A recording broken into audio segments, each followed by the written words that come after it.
Please, give us a chance." My mother's voice cracked as she collapsed onto the cold hardwood floor, her hands trembling uncontrollably. My father, a proud, ruthless man who had spent the last 8 years treating my daughter like absolute trash, stood frozen in place. His face was completely drained of color, his eyes wide with sheer terror as he stared at the thick black folder in my husband's hands. Just 7 days ago, at our weekly family dinner, my mother pointed her finger right at my innocent 8-year-old daughter, Lily, and shrieked for the entire dining room to hear, "You bastard, eat less. Do you want to spawn another one?" And my entire family burst out laughing, enjoying every second of her humiliation. They thought my husband was gone forever. They thought they had successfully ruined my life and could crush my daughter under their boots in peace.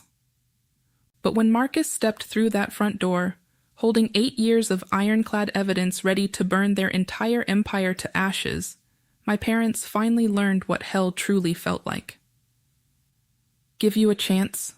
I whispered, clutching Lily's tiny hand in mine. "You never gave my daughter one. My name is Clara, and I'm 28 years old. 8 years ago, my world completely shattered overnight. The man I loved deeply, Marcus, vanished without a trace right after I found out I was pregnant. No note, no letter, and his phone line was disconnected.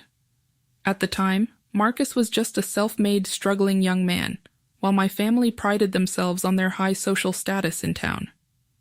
Because of that, my parents constantly looked down on him, dismissing him as a gold digger. Labeled as the disgraced unmarried girl abandoned by her lover, I became a thorn in my family's side. My parents, Richard and Eleanor, forced me to move back home, but it wasn't out of parental love, it was a life sentence. They viewed giving us a roof over our heads as an irreplaceable favor that I had to repay for the rest of my life. For the past 8 years, I lived like an unpaid servant in the very house I was born in, cooking, cleaning, laundry, and catering to their every whim. I handled it all alone. But what made my heart bleed every single day wasn't the physical exhaustion, it was the way they treated my daughter, Lily.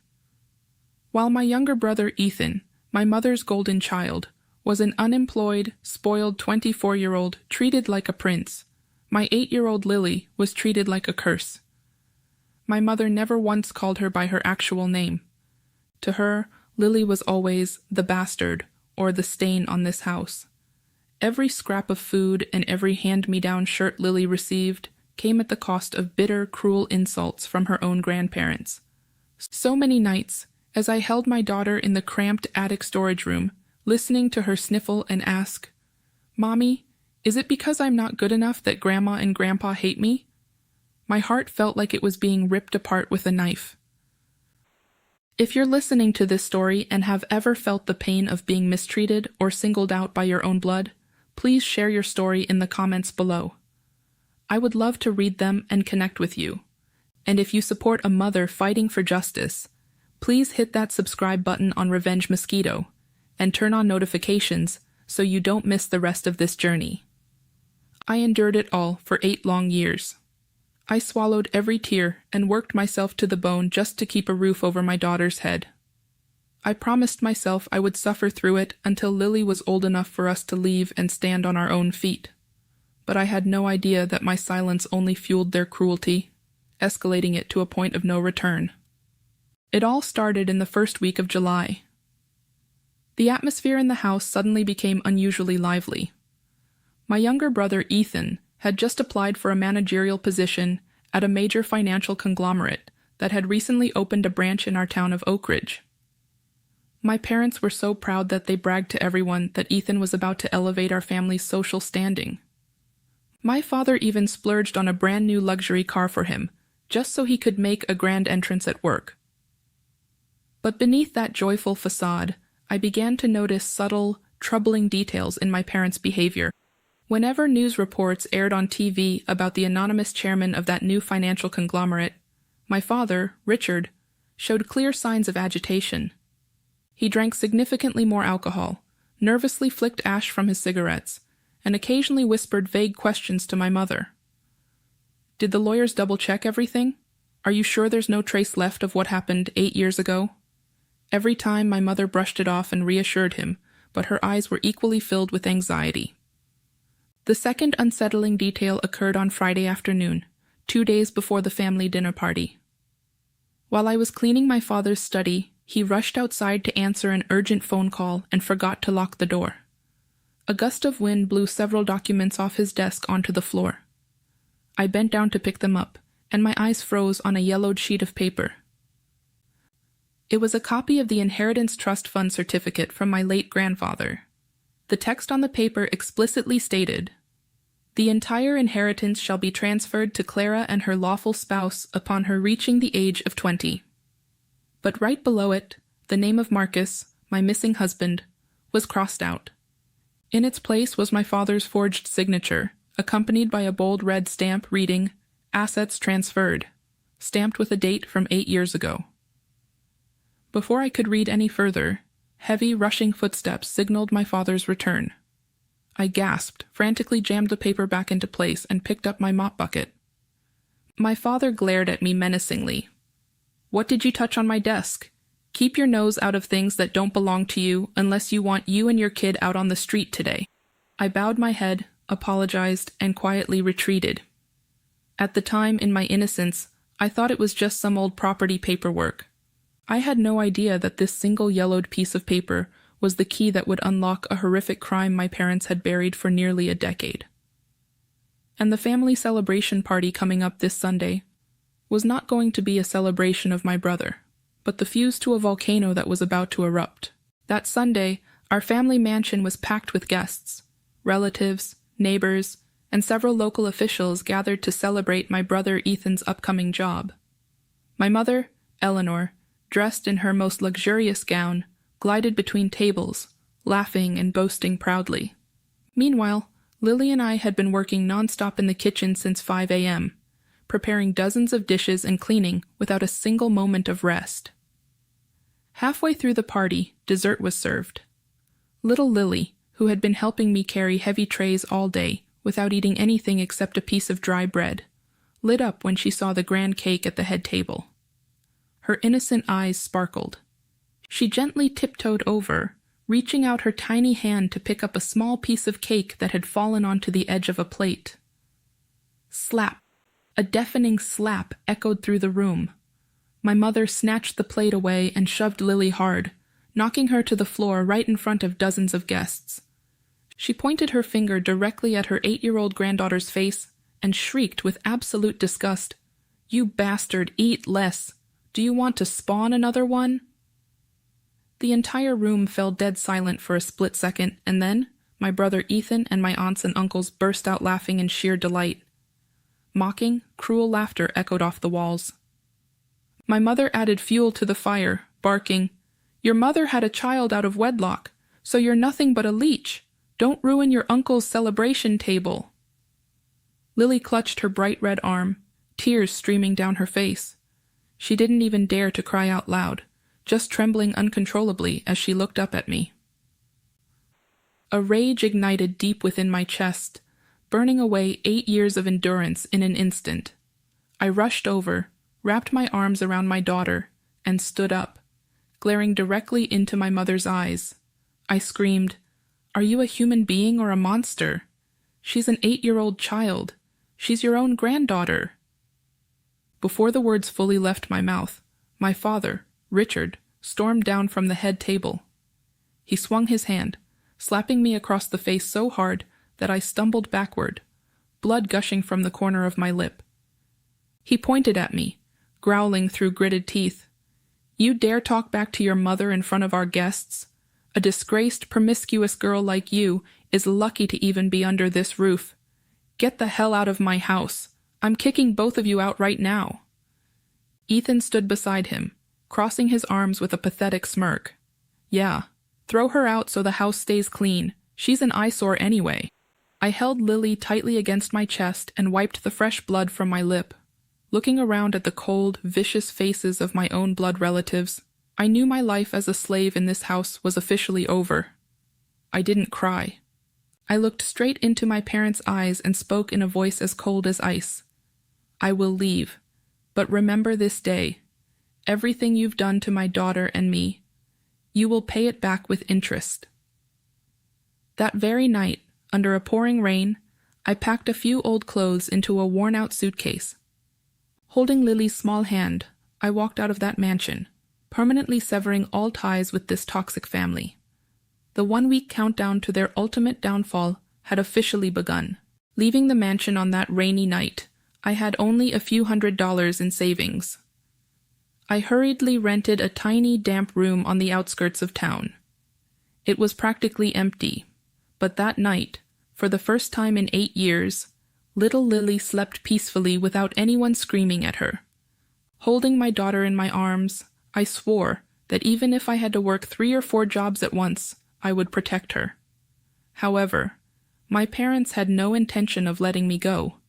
They refused to lose a free servant and a punching bag for their anger.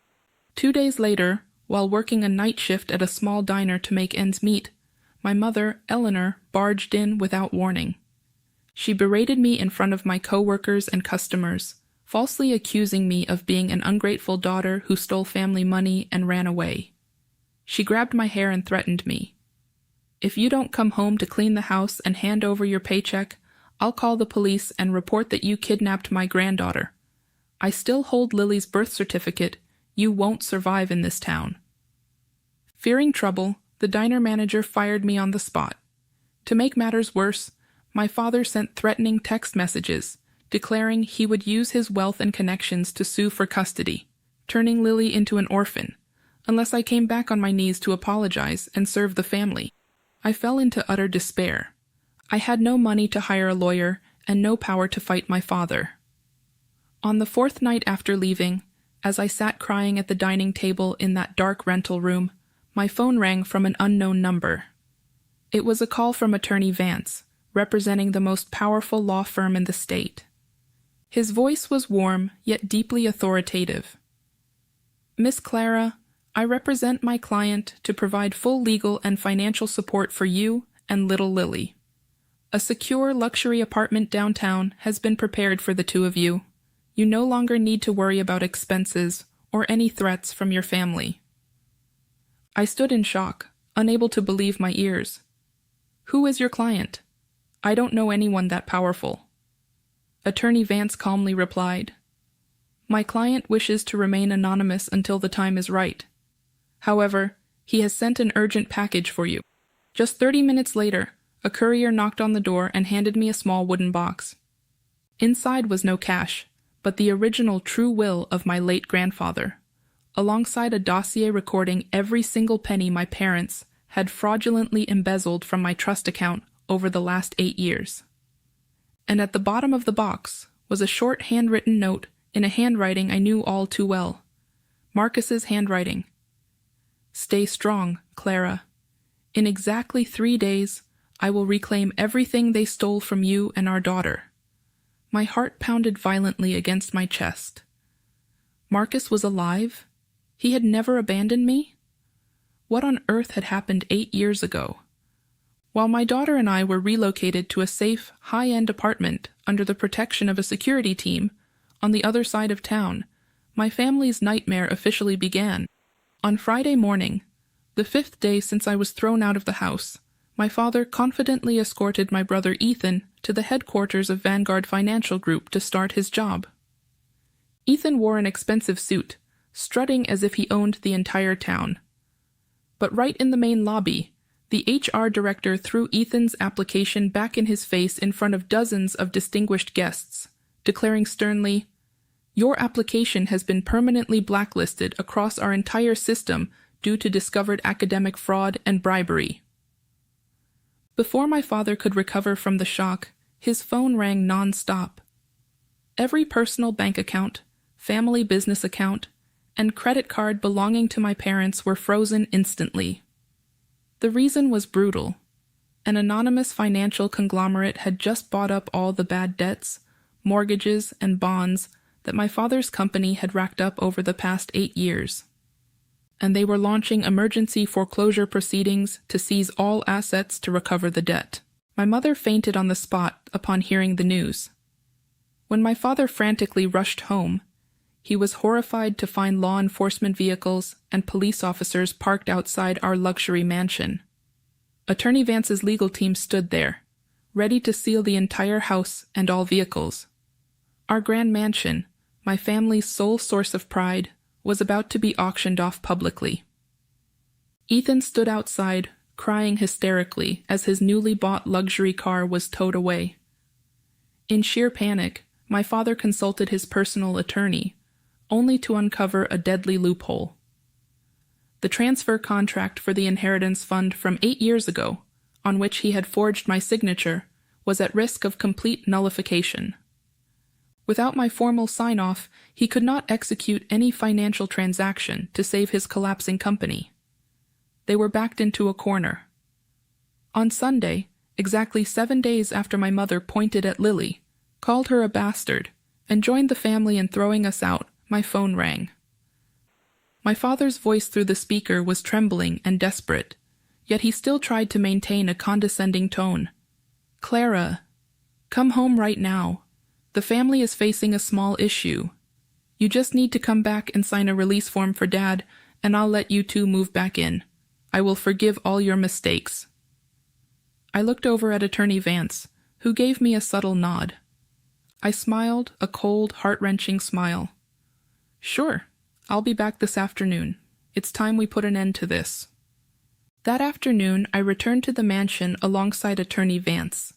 Quite unlike its grand, arrogant appearance from the previous week, the house was now enveloped in a somber, graveyard-like silence. My parents and my brother Ethan were pacing restlessly, their faces haggard with dark circles under their eyes. The moment I stepped through the door, my mother rushed over and grabbed my hands, her voice dripping with unnatural, flattering sweetness. "Clara, my darling daughter, you're back. Quick, come in and sign this paper for your father, and I'll prepare the best room in the house for you and Lily." My father shoved a stack of documents toward me, his voice trembling as he urged, "Sign it quickly. Your mother and I have suffered enough. Just sign this, and our family can go back to living in peace." I coldly pushed the documents aside and looked straight into their eyes. "Do you really think I'm still that naive girl for you to abuse and manipulate?" Before my father could explode in anger, the blare of police sirens, accompanied by a fleet of sleek, black luxury cars, echoed outside, coming to a halt right in front of the mansion. Security guards stepped down and opened the door to the lead vehicle.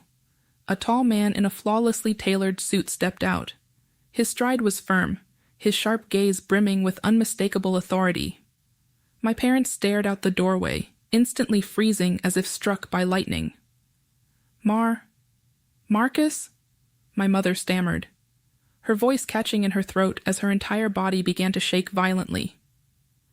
Little Lily, standing beside me, burst into tears as she recognized the face she had only ever seen in old photographs. Marcus walked over, knelt down, and pulled Lily and me into a tight, protective embrace. Tears welled in the strong man's eyes. "I'm so sorry. I let the two of you suffer for far too long." Looking up, Marcus's eyes turned cold as glacial ice as he turned toward my family. From his briefcase, he pulled out a thick black folder, the folder containing 8 years of tragedy and a meticulously executed plan for justice. Marcus slammed the folder hard onto the table, his voice booming like thunder. "Richard, Eleanor, 8 years ago, you hired thugs to detain me, framed me for theft, and threatened to throw me in prison unless I disappeared from Clara's life forever." My father turned pale, waving his hands in a panic. You're speaking nonsense. Where is your proof?" "Proof?" Marcus opened the folder, flipping through the pages one by one with icy composure. "Here is the recorded confession from the corrupt attorney who helped you forge Clara's signature to embezzle $10 million from her grandfather's trust fund. Here are the bank statements proving that for 8 years you used that stolen money to prop up your failing company and buy a luxury car for your useless son. And most importantly, here are emergency arrest warrants from the district attorney for Richard and Ethan for financial fraud, forgery, and illegal detention, alongside a seizure order for this entire mansion, now owned by Vanguard Group, a conglomerate where I serve as chairman." The entire horrific truth was stripped bare. My father collapsed into his chair, every drop of color drained from his face. My mother, overwhelmed by pure terror, fell to her knees on the cold floor, crawling over to clutch Marcus's legs and mine, weeping hysterically. "Please, give us a chance. We are your parents, Clara." Ethan dropped to his knees as well, sobbing and begging for mercy. I looked at the two people who had abused my daughter, called her a bastard, slapped me, and kicked us out into a stormy night. Clasping hands tightly with Marcus and Lily, I looked down at them and spoke in a cold, resolute voice. 8 years ago, you framed my husband. For 8 years, you abused my daughter. You never gave my daughter a single chance. The arrest warrants are in effect. Take them away. Police officers immediately stepped inside, slapping handcuffs onto my father and Ethan right in front of the gathered neighbors.